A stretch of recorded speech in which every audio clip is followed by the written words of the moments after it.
देखते हैं क्या कहता है दूसरा सवाल। दूसरा सवाल है, आंधी आने से वृक्ष टूट जाती है। कहता है एक आंधी आता है, कभी भी आंधी आने से क्या होता है, वृक्ष टूट जाता है।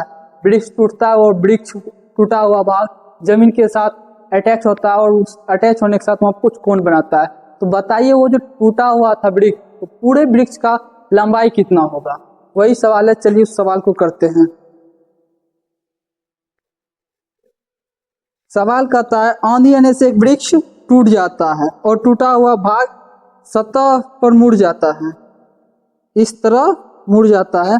एक कोई वृक्ष है, मान लेते हैं ये पूरा वृक्ष है, ठीक। ये वृक्ष ऐसे ऐसे जब निकाल देते हैं वृक्ष का, ये वृक्ष है। टूटा हुआ भाग इस तरह मुड़ जाता है कि पेड़ का एक शिखर जमीन को छूने लगता है। मान लेते हैं कहीं से यहाँ से जो है वृक्ष टूट गया और ये जो टूटा इतना भाग जो ऊपर से टूटा, ये इस तरह से मुड़ के यहाँ से टूटा, यहाँ से ऐसे झुक के जमीन के साथ अटैच हो जाता है और ये अटैच होने के बाद कुछ कोण बना लेता है। छूता है तो कुछ कोण बना लेता है। ये वृक्ष था, ये ऊपर मान लेते हैं यहाँ से ये टूटा हुआ भाग था, ठीक। ये टूटा हुआ, ये यहाँ से गिरा जो जमीन के साथ जमीन को छू लिया, ये मेरा जमीन हो गया, जिसको बोलते हैं सत्ता, ठीक। ये टूटा हुआ भाग,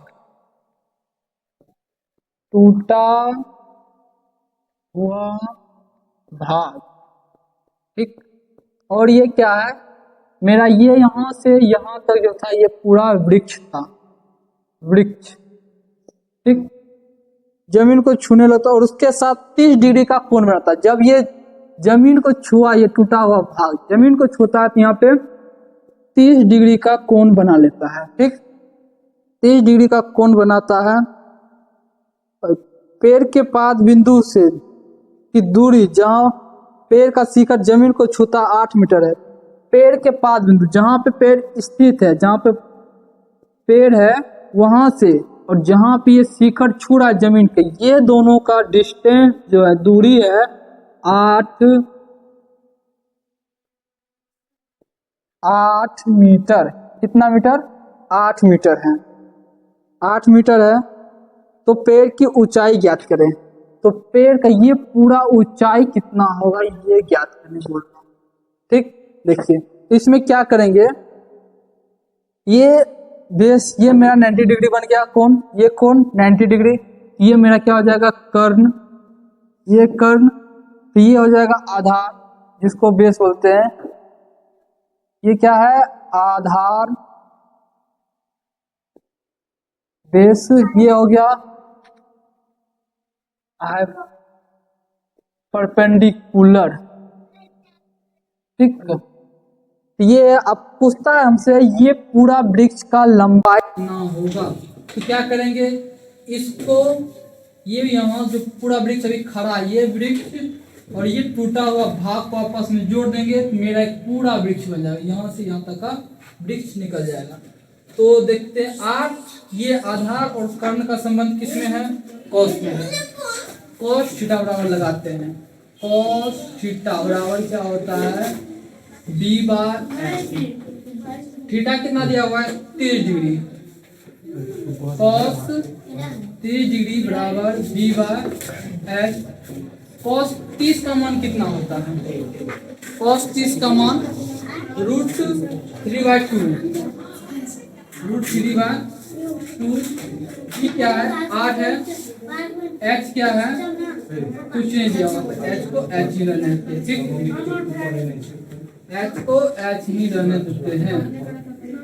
अब इसको इससे गुना कर दो, √3h 16, x बराबर क्या हो जाएगा 16/√3, ठीक। ये क्या निकल गया x, ये कर्ण निकल गया, ये x होगा, h होगा, थ्री जगह क्या हो जाएगा h, √3h, यहाँ पे क्या हो जाएगा h, ठीक। ये h निकल गया, h निकल गया। और ये देखिए क्या है परपेंडिकुलर, परपेंडिकुलर और इसका संबंध किसमें होता है? टेन में क्या होता है? P/H। टेन में क्या होता है? P/H। तो टेन थीटा बराबर लगाते हैं P/H। P/B होता है, सॉरी, टेन थीटा बराबर होता है P/B। ठीक, तो टेन थीटा, ये कौन कितना दिया? 30। टेन 30 का मान कितना होता है? 1/√3। टेन 30 1/√3। परपेंडिकुलर कुछ तो दिया नहीं है, इसलिए यहाँ पे P लिख देते हैं।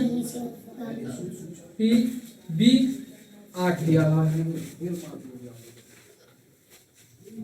इसको P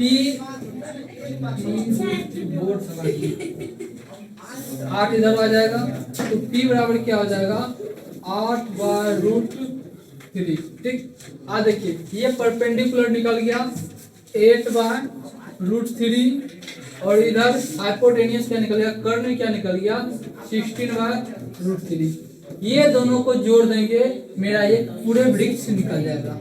ठीक, तो इसका नाम पहले रख देते ABC। नामकरण सब पहले करना चाहिए। ठीक,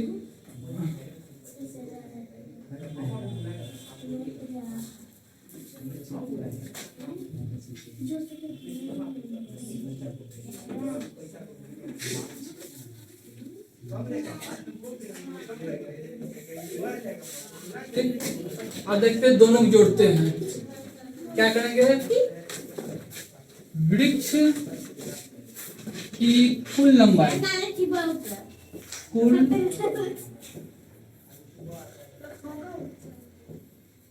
कुल लंबाई, ठीक, वृक्ष की कुल लंबाई क्या करेंगे? हाइपोटेनियस और परपेंडिकुलर E और H को जोड़ देंगे। तो क्या लिखेंगे यहाँ? एक ये मानो ये B है, तो वृक्ष का दूरी, इसको मान लेते हैं ABC, इसको मान लेते हैं D, इसको क्या मान लेते हैं? D।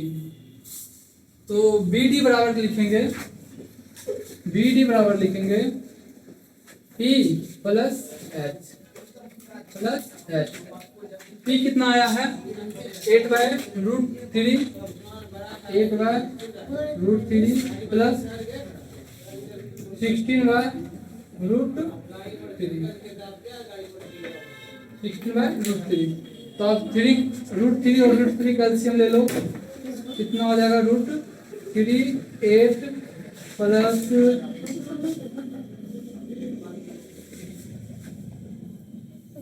8 प्लस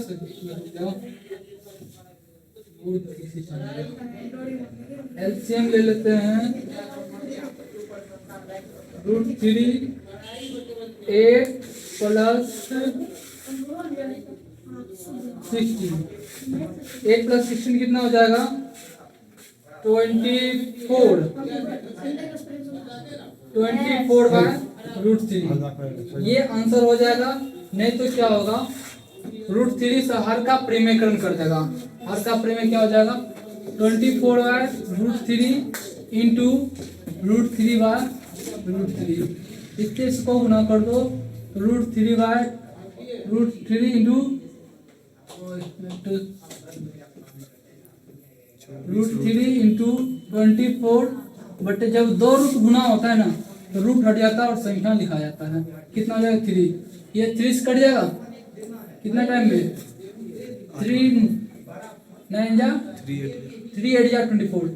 तो ये 8 टाइम में √3 गुना 8, आंसर क्या आ जाएगा? 8√3। इस तरह से होगा या इस तरह से होगा? ठीक, यही क्या है? कुल वृक्ष की लंबाई, यहाँ से यहाँ तक की लंबाई। आप लोग यहाँ पे हो सकता है रूट को तोड़ के गुना कर दिया हो, या नहीं इसी में आंसर छोड़ दिया, आप दोनों कर सकते हैं। एक वीडियो बना देंगे जिसमें रूट को खत्म करते हैं। ठीक, रूट को खत्म करके कितना मान आएगा उसको बता देंगे। ठीक, हमारा वृक्ष का कुल लंबाई कितना हो गया? 8/√3। ठीक, आशा करता हूँ आप लोग समझ गए होंगे इस वीडियो को, वृक्ष की कुल लंबाई कैसे आती है। धन्यवाद। फिर मिलेंगे हम लोग दूसरे सवाल से, यानी ये क्वेश्चन नंबर 2 तक हो गया। क्वेश्चन नंबर 3 को मिलेंगे अगले दिन लेके। ठीक है, धन्यवाद।